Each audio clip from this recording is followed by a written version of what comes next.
आकाशवाणी लखनऊ से प्रस्तुत हैं प्रादेशिक समाचार।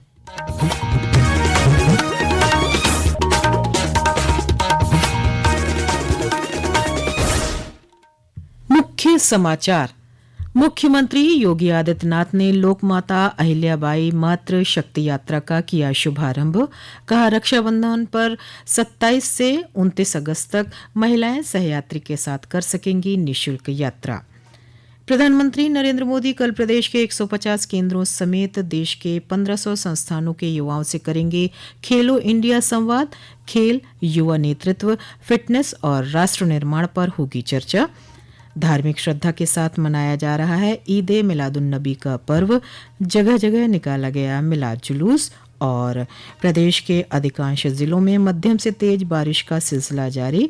नदियों का जलस्तर बढ़ने से बाढ़ के खतरे को देखते हुए प्रशासन सतर्क। नमस्कार, प्रदेश के समाचारों के साथ मैं मनीषा पाठक। अब समाचार विस्तार से। मुख्यमंत्री योगी आदित्यनाथ ने कहा है कि रक्षाबंधन के अवसर पर उत्तर प्रदेश राज्य सड़क परिवहन निगम और सिटी बसों में 27 से 29 अगस्त की मध्य रात्रि तक महिलाओं को निःशुल्क यात्रा की सुविधा मिलेगी।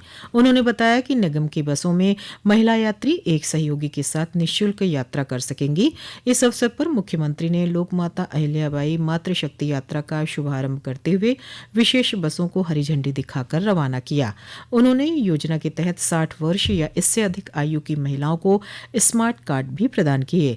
कार्यक्रम को संबोधित करते हुए मुख्यमंत्री ने कहा कि आज प्रदेश में महिलाएं और बेटियां सुरक्षित हैं, कामकाजी महिलाओं का प्रतिशत बढ़ा है। उन्होंने कहा कि प्रधानमंत्री के मार्गदर्शन में पहली बार आधी आबादी को शासन की योजना से जोड़ने के लिए एक व्यापक कार्य योजना बनाई गई। वे सभी स्कीमें जिसमें बेटी के जन्म से लेकर के उसकी शिक्षा तक, उसके रोजगार तक, उसकी उद्यमिता तक और जीवन के हर पड़ाव पर सुरक्षा, नारी की सम्मान और नारी के स्वावलंबन का की गारंटी, यानी हमारी हर योजना, सरकार का हर निर्णय, सरकार का हर बजट इन्हीं उद्देश्यों की पूर्ति करने के लिए समर्पित है। मुख्यमंत्री के लखनऊ में आयोजित इस कार्यक्रम का प्रदेश के विभिन्न जिलों में सजीव प्रसारण देखा गया। मंत्री जयवीर सिंह मैनपुरी में, कपिल देव अग्रवाल हापुड़ में, अनिल राजभर कौशाम्बी में, सुनील शर्मा गौतम बुद्ध नगर में, राज्य मंत्री संजय गंगवार पीलीभीत में और कैलाश सिंह राजपूत कन्नौज जिले में आयोजित कार्यक्रम में शामिल हुए। वहीं अम्बेडकर नगर, अयोध्या और फर्रुखाबाद सहित कई जिलों में बड़ी संख्या में कार्यक्रम में शामिल हुई महिलाओं ने प्रदेश सरकार के प्रति आभार जताया। नेपाल तिब्बत सीमा के पास रसुआ क्षेत्र में आज सुबह भोटे कोशी नदी में आई बाढ़ को देखते हुए मुख्यमंत्री योगी आदित्यनाथ के निर्देश पर सीमावर्ती महाराजगंज और कुशीनगर जिले में प्रशासनिक निगरानी बढ़ा दी गई है। कुशीनगर जिले में नारायणी नदी के जलस्तर में वृद्धि की आशंका के मद्देनजर राज्य आपदा मोचन बल की टीम तैनात कर दी गई है। नेपाल में बाढ़ के कारण 384 पर्यटक लापता हैं।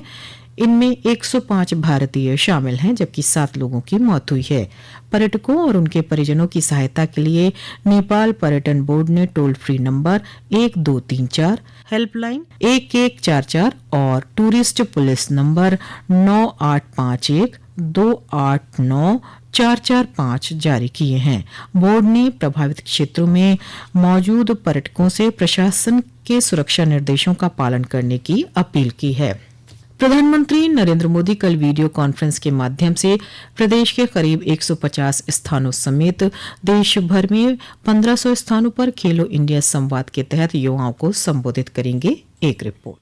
राष्ट्रीय खेल दिवस 2026 समारोह के अंतर्गत मेरा युवा भारत माई भारत द्वारा आयोजित ये कार्यक्रम देश भर में राज्यों और केंद्र शासित प्रदेशों के प्रत्येक जिले के 2 कॉलेजों में युवाओं की भागीदारी के साथ आयोजित किया जाएगा। ये खेल युवा नेतृत्व, नागरिक जिम्मेदारी, स्वयं सेवा, फिटनेस और राष्ट्र निर्माण को एक साझा मंच प्रदान करेगा। इससे युवाओं को देश की खेल संबंधी महत्वाकांक्षाओं से सीधे जुड़ने का अवसर मिलेगा। इससे सुनिश्चित होगा कि उनके विचार और दृष्टिकोण भारत के युवा और खेल पारिस्थितिकी तंत्र पर चल रही चर्चा का हिस्सा बने। मेरा युवा भारत के राज्य निदेशक गोपेश पांडे ने बताया कि राजधानी लखनऊ में ये आयोजन 7 विभिन्न स्थानों पर होगा। समाचार कक्ष से दीपाली सिंह। राज्यसभा सांसद डॉक्टर लक्ष्मीकांत वाजपेयी ने आज मेरठ के पुलिस लाइन में प्राथमिक स्वास्थ्य केंद्र के कैंसर स्क्रीनिंग सेंटर का शिलान्यास किया। इस अवसर पर अपर पुलिस महानिदेशक भानु भास्कर और मंडल आयुक्त भानु चंद्र गोस्वामी सहित अन्य अधिकारी उपस्थित रहे। अपने संबोधन में श्री वाजपेयी ने कहा कि पश्चिमी उत्तर प्रदेश का ये पहला ऐसा स्क्रीनिंग सेंटर है जहां विभिन्न प्रकार के कैंसर की स्क्रीनिंग की जाएगी, जिसका एम्स झज्जर से टेली कंसल्टेशन किया जाएगा। इससे जरूरतमंद मरीजों को स्क्रीनिंग और इलाज की सुविधा मिलेगी। ये समाचार आप आकाशवाणी लखनऊ से सुन रहे हैं। ताज़ा समाचार जानने के लिए आप हमारी वेबसाइट newsonair.gov.in पर लॉगिन कर सकते हैं। इसके साथ ही आप प्रादेशिक समाचारों का ये बुलेटिन हमारे YouTube channel news on AIR Lucknow पर भी सुन सकते हैं।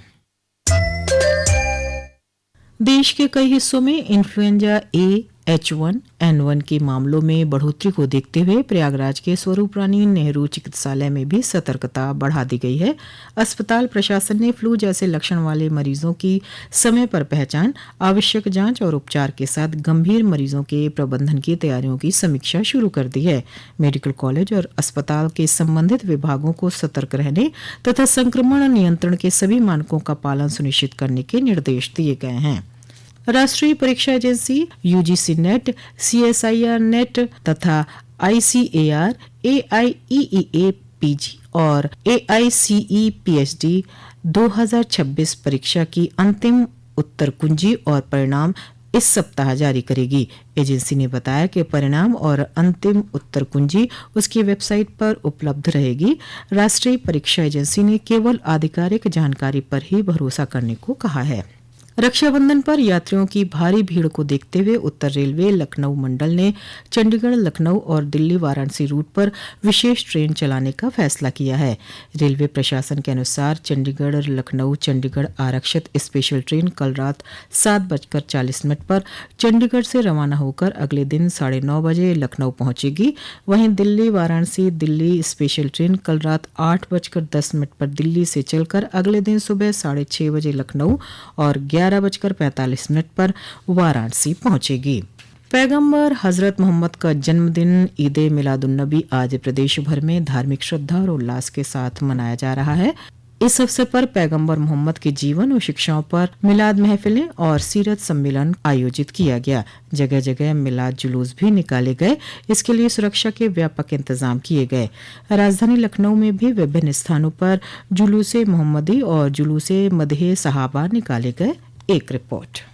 लखनऊ में मोहम्मदी मिशन द्वारा जुलूसे मोहम्मदी का आयोजन किया गया, जो कि चौक स्थित ज्योतिबा फुले पार्क में पहुंचकर एक जलसे में परिवर्तित हो गया। वहीं जुलूसे मदह साहबा अमीनाबाद के ऐतिहासिक झंडा वाला पार्क से शुरू होकर ऐशबाग ईदगाह तक गया। जुलूस में विभिन्न अंजुमन नात पढ़ते हुए चल रही थी। इससे पहले कल रात भर शहर के विभिन्न स्थानों पर जलसों और मुशायरों का आयोजन किया गया, जिसमें पैगम्बर मोहम्मद साहब के जीवन पर और उनकी शिक्षाओं पर प्रकाश डाला गया। जुलूस के रास्तों पर विभिन्न सामाजिक संगठनों द्वारा सबील और भंडारों का आयोजन भी किया गया। मुमताज अली, आकाशवाणी समाचार, लखनऊ। मुख्यमंत्री योगी आदित्यनाथ ने ईद मिलादुन्नबी के मौके पर प्रदेशवासियों को हार्दिक बधाई दी है। सुल्तानपुर, जौनपुर, बदायूं, इटावा, फर्रुखाबाद, फतेहपुर और अमरोहा में भी मिलादुन्नबी का पर्व अकीदत के साथ मनाया जा रहा है। एक रिपोर्ट।